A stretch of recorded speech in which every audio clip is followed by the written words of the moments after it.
Good morning, my faithful lawyer YouTube subscribers. Today it is Friday, March 12th. The year is 2021. We're still in the midst of the coronavirus pandemic. It looks like the hospitalizations have gone down recent months, the past few weeks, from a peak back in December, early January. The vaccines are rolling out. I'm just waiting to get my vaccine over here. Waiting. I keep seeing all these interesting articles and interesting mess on Facebook and social media by a lot of black people saying that they don't want to get the vaccine. They come up with 20 million dumbass reasons why they don't want it. And I'm just like, the idiots. But anyway, I'm going to get my vaccine so I can get on the airplane and go travel and get someplace and get away from all these birds chirping every morning at this house.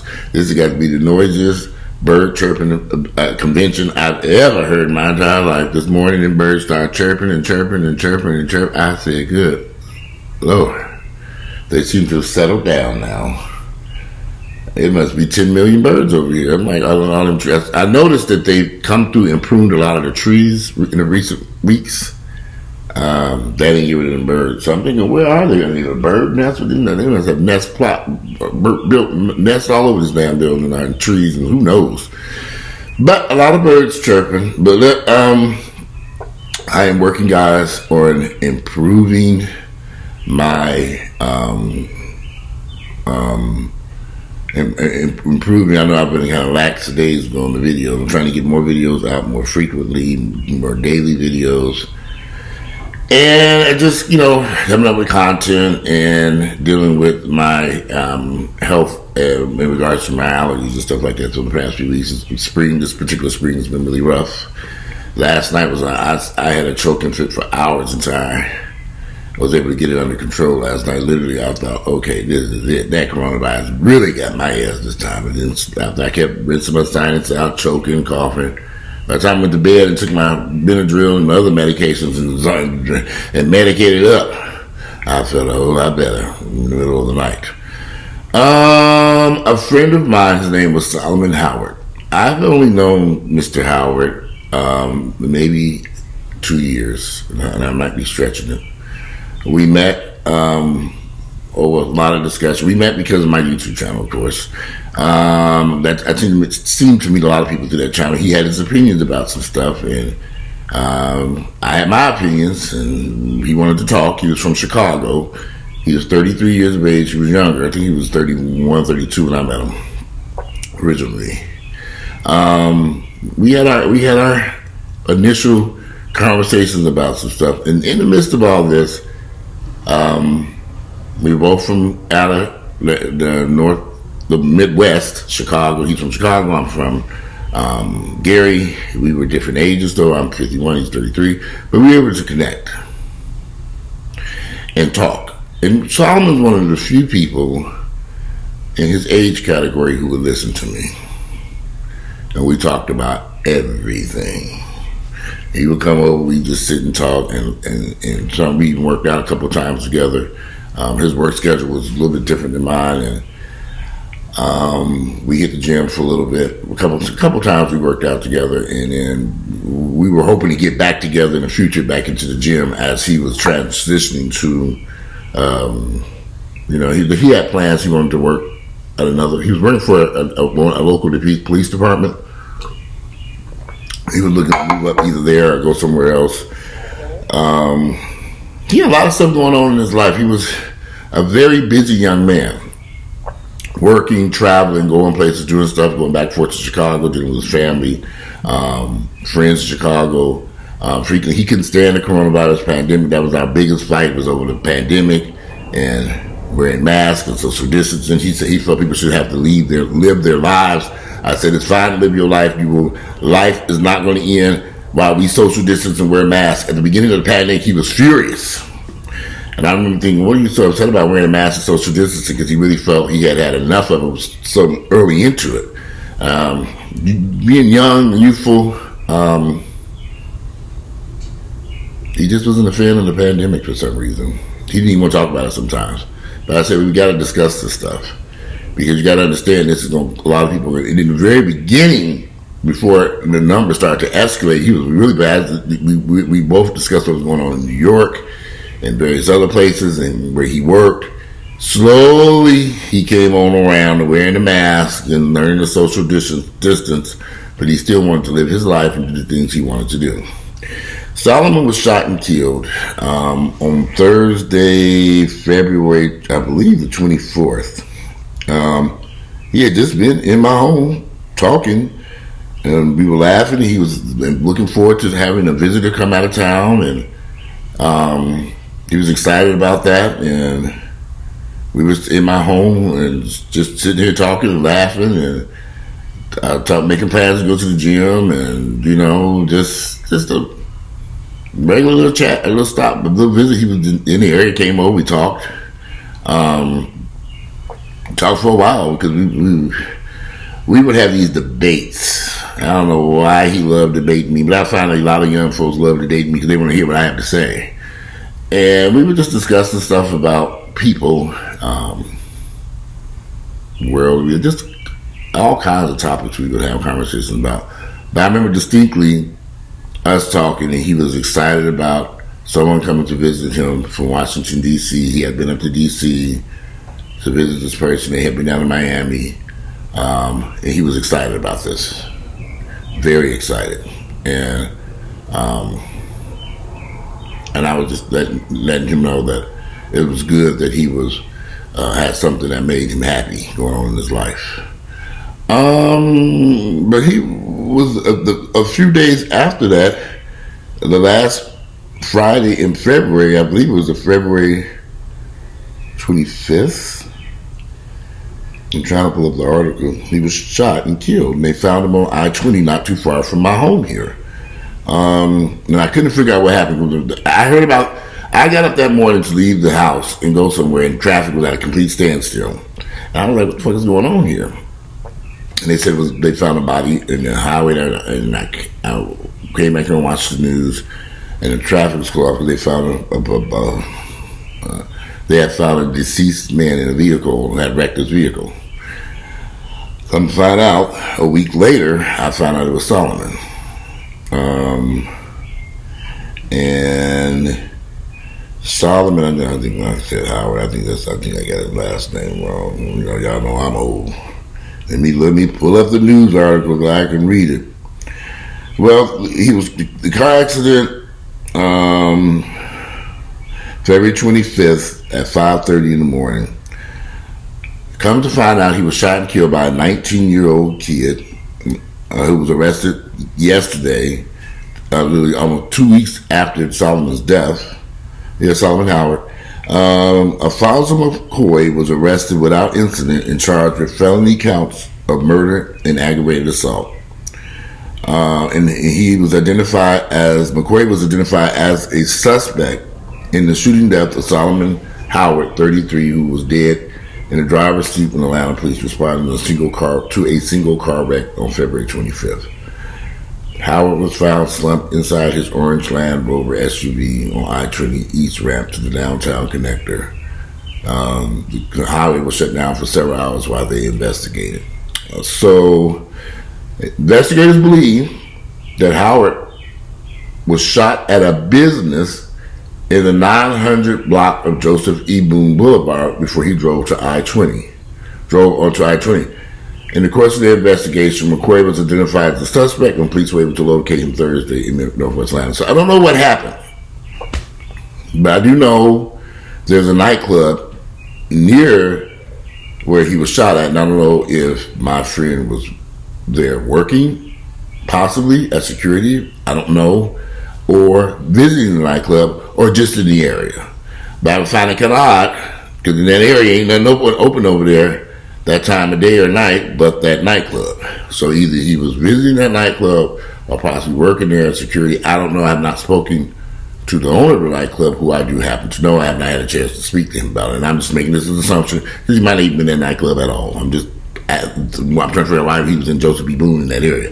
That's a very dangerous area over there. And the only thing I can think of is right there is that Marquette Club. Now, he didn't live too far from that area, my friend Solomon. So, but I'm disheartened by this, y'all. because I'm tired of seeing these young, bright, intelligent people move to Atlanta for opportunities to improve their lives, and they end up leaving here in the casket, because this has been going on for too long here in the city. Atlanta's a dangerous city. The last year or so, I don't leave my house after a certain time. And the reason why the crime is so high here and it's so dangerous that I made the decision to get my ass home by a certain time and only use well-traveled streets where people are around me, and stay away from certain gas stations and people in places where I might be by myself with other dangerous people. I cannot take risk my life to run and get a pack of cigarettes. I don't smoke them, just for an example. Or go out of the house to go grab something, or go to a club, or go visit here. First off, I'm in a pandemic, so I ain't going nowhere any damn way that's involving a whole bunch of people. I sit my ass here in the house and have me a drink here. Solomon might have been at that club that night. He was young. But whatever he was doing, this young man, a 19-year-old boy, ain't had no business pulling a gun and shooting this man. And I wonder, did they even know each other? It's a possibility, may not be a possibility. You never know. These days, black folks, y'all, we live in such perilous, dangerous times. I've had arguments and disagreements with people, and I decided I'm not going to argue with people, because some people become so riled up over the little stuff, they get so angry that the situation could become deadly. Now, I don't know if this young man could possibly trying to rob Solomon. Did they know each other? Was it just a chance encounter? I don't know, because they have not said what happened. Somehow the police were able to track down where Solomon was, where that shooting took place. But what I'm just so worried about, what's so concerned about this, is why didn't Solomon drive to? Why he tried to drive to the hospital, which is where he was headed, I believe. I really wish he had stopped at some of the fire departments or called 911, and I don't know, he may have did these things, but it was just so early in the morning. But I know there was a fire department. He passed several fire departments. He was from Chicago, so he didn't know where these institutions were. But I do believe, had he stopped on any of those streets and called 911 or got some assistance, maybe he would not have died. He was able to drive. He was just, then where he got shot at and where he was trying to get to, there were fire stations so close to him and help close by. Maybe he just didn't know and was trying to get to Grady Hospital on his own. That's where I'm thinking he was going, or attempting to try to get to.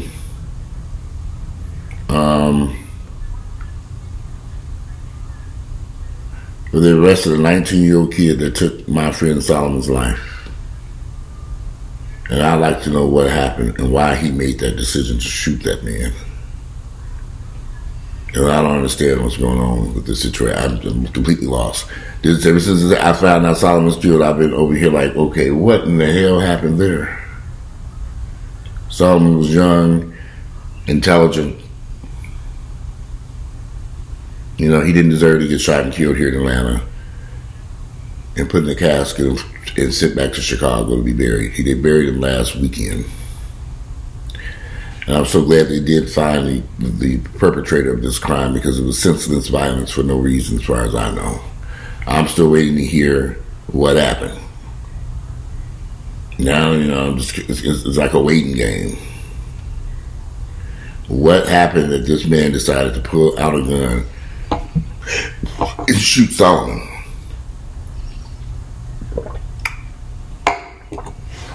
I do know that area, though, those will be room. I know it's a very dangerous area. And I've been over to that club, the Marquette, once. How many times have I been at that club?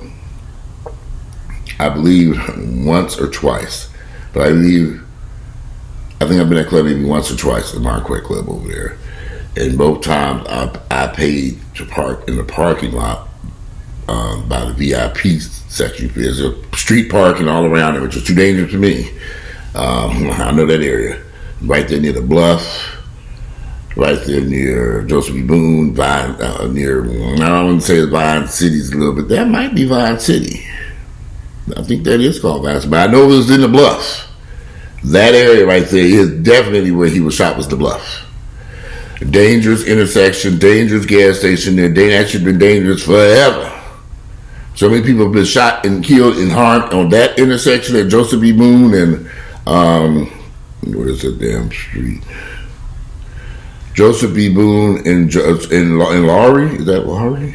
What is this? Yeah, Joseph B. Lowry Boulevard and Joseph B. Boone. That's where they believe he was shot at. There's a gas station that's there and a couple of other businesses. Nothing. I think there's a gas station on one corner. I think there's a convenience store on one corner. I'm not too sure. I drive through all the time. Let me tell you, I don't even stop. I don't even stop at traffic lights over there at nighttime in that area, if I'm ever in that area. However, I don't go through that area at nighttime. Hell no, it's too dangerous. It's changing. It has improved tremendously. The Bluff has come a long way. Real estate has improved over there. People are buying and living in homes over there. But at nighttime, it is still dangerous. And he was shot somewhere early in the morning, like 5-something in the morning or something like that, which leads me to believe either he was leaving that nightclub. I don't know. I'm just using it for an example. Because I don't know. The only reason I can think, I don't know. I know he lived not too far from there. I had never been to my friend's apartment, but I know where he lived at because he told me something where he lived at, and I said, okay, I know where that is. I've had many people who lived in that place where he lived at. I've known many people. I had friends and associates who lived where he was living.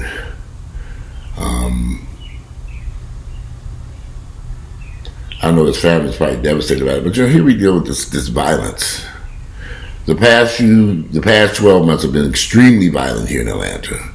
A lot of people have been killed, driving down the highways, just all kinds of shootings. It's ridiculous. I tell you all, me and Solomon discussed the violence in the city.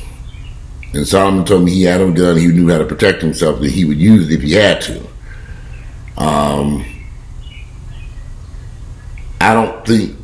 I never viewed Solomon as a person who would be a victim of a crime like this because of the job he had. And I've always felt like he would be able to protect himself because we've had these discussions. We both discussed that Atlanta's crime was skyrocketing higher than it was starting to get more dangerous cities, similar to why he left Chicago for whatever reasons. I remember he told me about his father who had passed away. And we discussed a lot of stuff. We discussed our families, we discussed his mom, we discussed the stuff. I remember him telling me recently his mom had tested positive for COVID, but she had no symptoms. He just was when it came to COVID, Solomon just was not in the beginning he was not really, I wouldn't say a COVID denier. He just was not, he just thought it was over exaggerated to a degree. But he was young and he didn't really,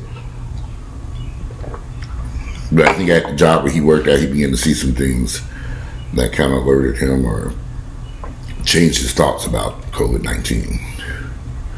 But he told me he wanted to live his life and do the things that he wanted to do. For some of them to be in my presence, I like Solomon. I'm not gonna lie, he's one of the few people I would call a friend and associate because we were able to laugh. I would make him laugh, and he said, "Walter, you're so damn funny." We would sit here and laugh about stuff that a lot of people take so serious, and we would laugh. And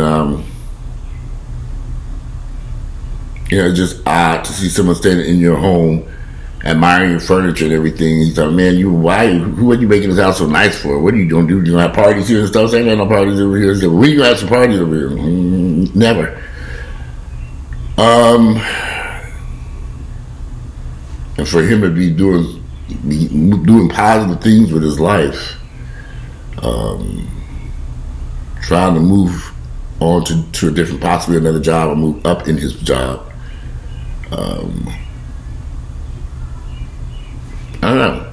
And he was very health conscious by working out and improving his health, which I think his health was fine anyway. But I think he was trying to, for appearance purposes, we clicked and we got along because I went to the gym and showed him a bunch of stuff. He's a tall guy, so I showed him different exercises. That's how we ended up working out. Showed him different exercises for tall men, tall people in particular. So I hate this happen. As I was saying, I hate that this happened. I am glad they did catch the suspect who killed Solomon. It's disheartening that this was a little kid, that it was a 19-year-old kid. I'm calling him a 19-year-old kid because he was young. And this 19-year-old kid is going to probably spend a great deal of time, if not the rest of his life, in prison for having shot and killed this man. I don't understand. I don't know the circumstances of what took place out there that morning. But I can assure you, I don't think Solomon's death should have happened. I just don't see Solomon as being the type of person to go out and incite an incident. I don't think.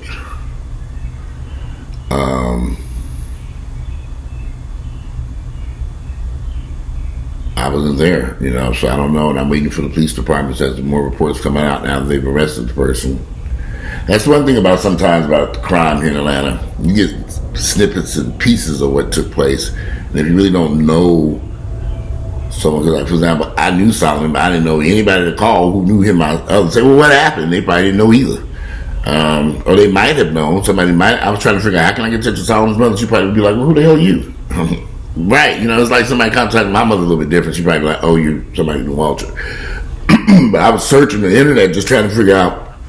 I had Solomon's address, and I was like, well, check them knock on the door. And I was like, no, that doesn't make sense. They don't know me. And it wouldn't do any good. And I wanted to, you meet somebody, you find them to be intelligent, smart, and then all of a sudden this tragedy strikes, and it's kind of like you're stuck. And I hate to say this, y'all, that's why I tend to, over the past few years, I have distanced myself from a lot of people here in Atlanta for these reasons. Because you get to know somebody and tragedy strikes. And then you stop left wondering why. I'm grateful I met Solomon because I think he was a great person. I just hate that this tragedy took place. Because I think he would have had a bright future ahead of him. He had a good head on his shoulders. I just think so many opportunities that he wanted to pursue, whether we were just starting to get him comfortable with having. I had a lot of my friends who work out who are slowly moving into the acting. Atlanta is one of these cities where a lot of people do acting and Black Hollywood, and we had several discussions with him. Going to see a friend of mine who specializes in working with African American men on learning how to act and be in certain services. He was starting to show an interest in this. I thought he would have did well because Solomon was tall and handsome and an attractive guy, so he would have really done well in that field if he wanted to pursue that. And then this happened, so I don't know. Anyway, it is about 9 o'clock in the morning.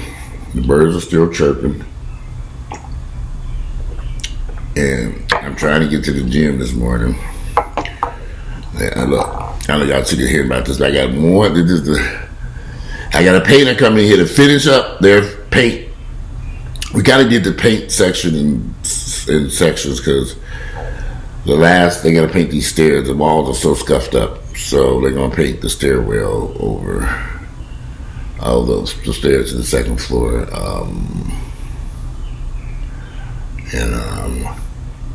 We're doing that today. But it's a beautiful day. It's Friday. The sun is shining. The birds are chirping. I'm getting out there. I'm going to go get this car wash and go take care of some stuff. We're still in the midst of the coronavirus pandemic. I wanted to talk about Biden's new stimulus package, the new $1,400 check that's finally rolling out. Should be out in people's checking accounts this weekend. I'll talk about that in the next video. Just want to talk about Solomon for a second, Mr. Solomon Howard. And, I'm grateful to have met him, because he gave me a different perspective about youthful people, younger people. As I put it, we had great conversations, and we shared a lot of laughs and a lot of fun. In the short time I knew him in the past, I would say 18 months to 2 years. I think it was going on 2 years. Maybe a year and a half. Maybe it's a year and a half. I need to look back when we started communicating and we finally met in person. Anyway, today is Friday. It is March 12th. The year is 2021. We're still, like I said earlier, in the coronavirus pandemic. I hope that you all are going to be responsible people and don't pay attention to these fools on the internet and get your vaccine so we can end this pandemic and we return to some type of normalcy in our lives this year. I am aggressively going to sit on the internet this weekend and try to find some way I can get me a shot. Some way, somehow, I'm going to figure this shit out. And get my vaccination. Hoping at this point, if I can get the one shot one by J. Johnson & Johnson, I'll take it. And I ain't to worry about round 2. I just need one. I'll take it and be done with it. Anyway, I'm out of here. You guys enjoy the rest of your Friday, and I'll speak to you all later.